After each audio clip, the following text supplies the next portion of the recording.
what's going on in the world with this coronavirus, because you have an interesting look at that. And then I would love to get your take on game theory, luck, and all these other things on how we can look at our life differently. So what do we do about this virus? What do you see that we don't see? You saw this earlier than you think the rest of the world reacted to.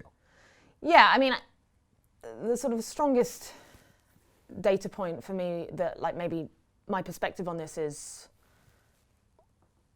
more reasonable than others was that, you know, in mid to late January, I was scratching my head looking at the markets going, why have these not moved much? They're like, the S&P is still peaking, and yet meanwhile China has enacted this draconian quarantine measure for something that seems like it's not that, you know, is it much worse than the flu?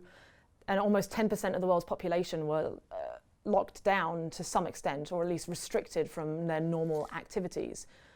What the hell is going on, and why have the markets not moved? And yeah, it was me and a few other friends, we were literally just like, are we living in some kind of twilight zone here? What are we must be the crazy ones. And you know, I have big regrets that I did not place more shorts at that point. On the stock market. On the stock market, and you do play around a little bit here and there. Minimally, like very minimally. I'm like a complete noob, really, compared to most people. And yeah, it was this like weird moment, like, wait, why? What is going on? And it occurred to me, it's like, wow, people just do not fundamentally understand like this idea of risk, and especially like these ideas of like fat tail risks, where, you know, we think that the unlikely things, you know, the more extreme an outcome is, the less likely it is to happen. And that is typically true, but there are certain situations where actually we can't narrow down our uncertainty. We can't say that these are definitely, we can rule these out. And what it came down to is that, you know, we might be seeing one of these like 1 in 100 type level of pandemic, sorry, one in a century type level of a pandemic. I don't think it's going to be as bad as the Spanish flu. I really hope not. That was 1917, and that was like 2 million dead or something? It was a lot. It was... Or more. Well, 33% of the world's population caught it. 33. And it was a 2 to 3% fatality rate, somewhere between 2 and 5%. So it was like 20 or 30 million, I think. Well, yeah, it was bad. Yeah. And the point is that, you know, we think that we have these perfectly efficient, or at least there's this hypothesis that the markets are perfectly efficient, you know, and that like you can't really outthink the market. The moment you try to, it's already sort of priced in, whatever your idea is or thing that you think you've noticed.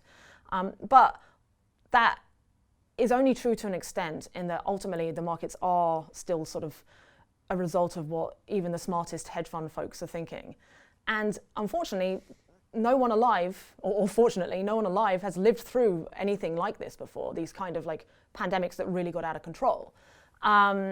And so they're, you know, no matter how good their models are, they have no data to be based off for this kind of like black swan event. And so I think that's why they were so late in reacting in this instance. Now, you know, in terms of how bad the coronavirus is going to be, I mean, I have my little rudimentary models, but I don't want to like make any particular statements, because I don't think it's smart. And in terms of how I think the coronavirus is going to be, I don't think it's going to be the end of the world. No, you know, I'm finding that people are sort of falling into two categories into this. That you've got the chronic over-worriers who are like, this might be sort of a global catastrophe where civilization is going to change drastically afterwards. And then you have the others who are sort of saying, it's not a big deal, it's just like a slightly worse flu. You know, the markets are overreacting, we don't need to change our lifestyles, et cetera, et cetera. And then you've got a small number of people in the middle trying to sort of figure out this line of sanity between the two. And you have a lot of political interests and economic interests and all these other things mixed up in there, right? Don't panic. And then you got an election year. You got Trump, who wants the economy to keep going so he can get reelected. There's a lot of weird things happening behind the scenes, it seems. Absolutely. And they're understandable to an extent. You know, like when people say, oh, the mass panic might be worse than the virus itself, there is an argument for that, but the trouble is that when people just make that statement, the word panic is a very subjective word. Like what it means to you will be something different to me, to the next person. For some, it's like literally having a meltdown and crying in the corner. And then for others, it's literally making any kind of change or, wasting any thought on this concept at all. And the trouble is that when someone says, don't panic, you're giving that person free room to interpret it how they want. And for the people who are inclined to overreact, then okay, fine, they'll sort of put themselves into quarantine already and shut down, and there'll be some small economic cost there. But for the people that think they don't have to do anything at all, well, now they're going to become very, if this thing is as contagious as it seems to be, it's now going to spread way faster than if they had followed like basic measures such as more hand washing, or just avoiding going to a gig every weekend for a short period of time. And so, in this instance, the consequences of underreacting are much worse than the consequences of overreacting. And also there's this whole like idea of like mass hysteria. And I don't even know what that looks like. Like, oh, people are buying too much toilet roll. Okay, yes, that's bad, but we can we can put some rationing in, and there's things we can do.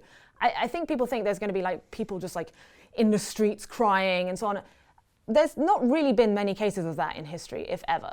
And so I think the concerns of that are quite overblown at this juncture, especially as the other outcome of people underreacting, we know that is going to make this disease spread so much faster.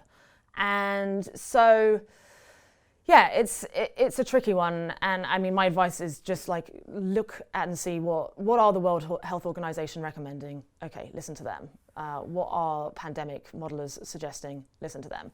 And don't listen to politicians who are in the middle of their election cycle.